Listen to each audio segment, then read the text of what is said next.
Today, an update on the Jeep accident on campus, student orientation fees increased, and stolen signs at Eco Adventure. That's all coming up right here on Spinnaker News.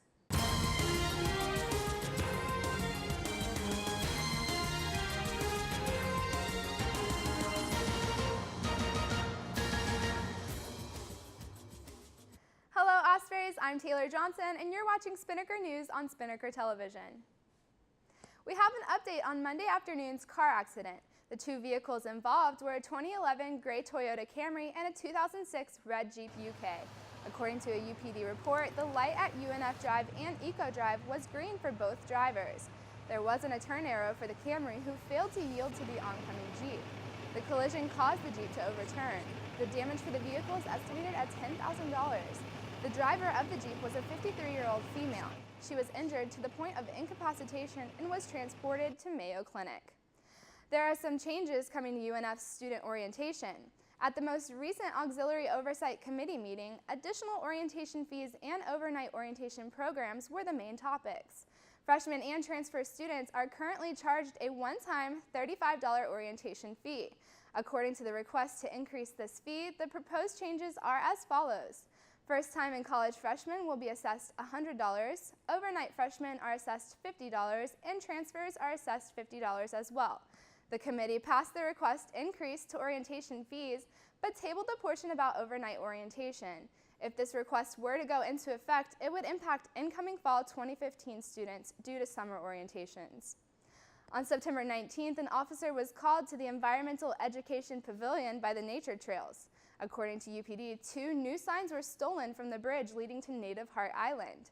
The complainant, an Eco Adventure employee, said the signs were secured to the mounts with 6 screws and were put up on September 17th. They were missing from the wooden mounts 1 day later. The employee said she thought the signs were light enough to float in the water, but they were not seen in the water near the bridge. The signs say no jumping or diving off the bridge, no swimming in the lake, beware of alligators UNF. The signs have since been replaced with laminated paper versions. It looks like it's going to be a little foggy outside today, but for more on that, here's Alex Kratz.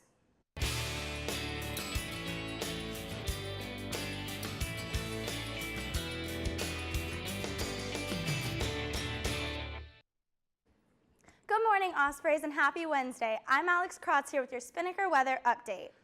Be prepared to take cover as there's a 30% chance of rain today. As you can currently see, it's overcast, but that's expected to develop to partly cloudy throughout the rest of the day.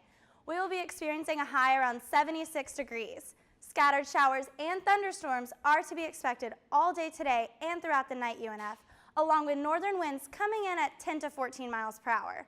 Today would be a great chance to get caught up on studying and homework, or even have a movie marathon if you've got the day off.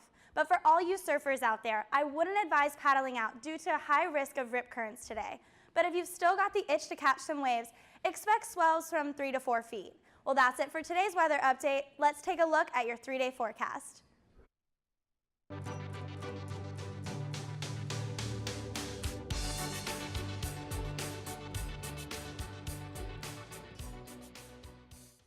Thank you, Alex, for that weather update. The cross-country teams are in action, but for more on that, here's Brandon Thigpen.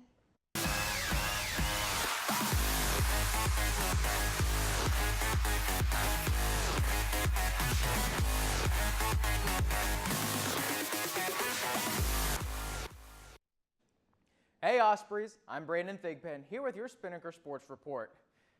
Solid performances by the men's and women's cross-country teams helped both squads finish 3rd overall at the Mountain Dew Invitational in Gainesville over the weekend. The men's 8K race started the tournament, and 4 Ospreys, Michael D'Amato, Tyler Bennett, Nick Morkin, and Brad Hort, made the top 20 cut. Those strong runs propelled the men's team into the top 10 South Region ranking for the U.S. Track and Field and Cross Country Coaches Association, where UNF previously sat at 11th. In the women's 5K, 2 Ospreys, Eden Meyer and Andelka Tonchik, finished in the top 10. Both squads returned to action October 4th at the Upstate Invitational in Spartanburg, South Carolina. That's it for sports today. Taylor, back to you. Thanks, Brandon. Well, that's all the time we have for you today on Spinnaker News. But for more on the stories reported today and other stories, you can check out unfspinnaker.com. You can also like the Spinnaker on Facebook at facebook.com/UNFSpinnaker, and you can follow us on Twitter and Instagram at UNFSpinnaker. For Alex Kratz and Brandon Thigpen, I'm Taylor Johnson. Have a great day, UNF.